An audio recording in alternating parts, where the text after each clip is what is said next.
Age of Southern California joins us from Santa Barbara. So Netanyahu, Miller, what say you? Well, my favorite line is when he said Iran's promises were as empty as Nancy Pelosi's stare. Huh? What was that all about?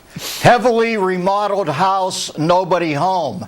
I was hoping that Pelosi and Boehner would have a cry-off somewhere during the day.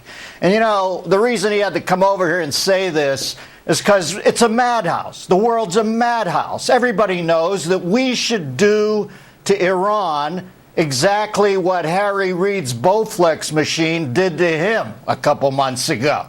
But we're not doing that. We've got this guy coming over here and they're chiding. There you go. That's a good look, huh? Harry, read the bottom line. You're a drip.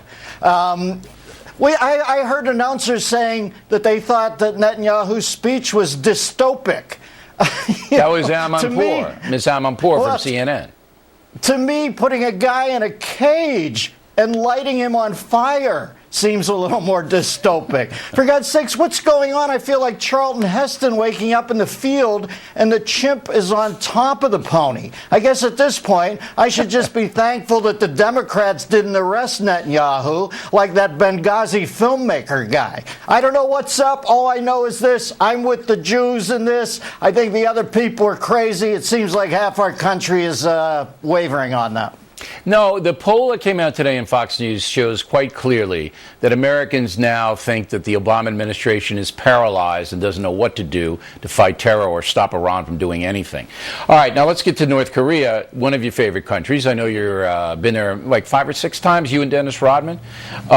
Kim Jong-un, the great leader, is telling his armed forces to ramp up for a war against the USA. How do you think Vegas would handicap that war, Miller?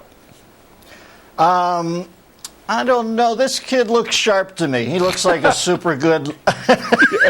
Sure he does. He looks sharp. Yeah. He looks like Kim Jong-un Kardashian to me. Listen, I fear North Korea less than I fear the other whack jobs because at least North Korea are godless men, whereas the other guys are God-driven men. And I think we can get at this kid. I think we can sneak somebody a few shekels and get them to go in and do him at night. Get the same guy who pranked him by cutting off his sideburns. Have him sneak in the middle of the night and do the guy. You brought up Rodman. Maybe we send Rodman back over, as I said before, in the wedding dress. He chats the kid up, gets a little flirtatious. The kid marries Rodman. Rodman becomes the first lady in North Korea. And then he, ends up divorcing the kid. The kid's devastated and we get half their money. Maybe that's a play. All I know is I fear these guys in a nuclear war, but not in a ground war, because I don't know if you've ever seen North Korea's army, but they're like the Rockettes, for God's sakes, with that crazy stiff the goose-stepping.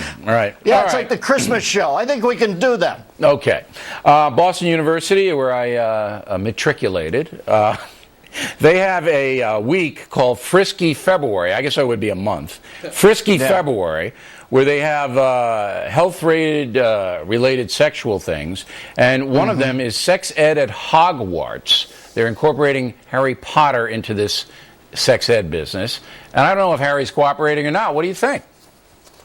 Well, I think during Sex Week, a lot of the kids up there are matriculating 2-3 times a day, Bill. I'd say it's chronic matriculation. All I know is this: you got to watch yourself when you're in college. You can't be that much of a satyr. I knew a guy in college who was very frisky sexually, and he ended up getting Hogwarts, and they had to perform a wandectomy on him. And those wandectomies are not covered under Obamacare even. You know, I took a lab once in sexuality through Harry Potter. I had an early morning lab where we studied Lord Cosby, the potion master. And, you know, there's various ways you can go here, but... I think it would be wise for me not to say anything. No, you want to stay away from that, Billy. Yeah, I still have my BU Just sweatshirt. Walk away from it. It never happened. It never happened. Wandectomy. All right. You were an apparition, Miller.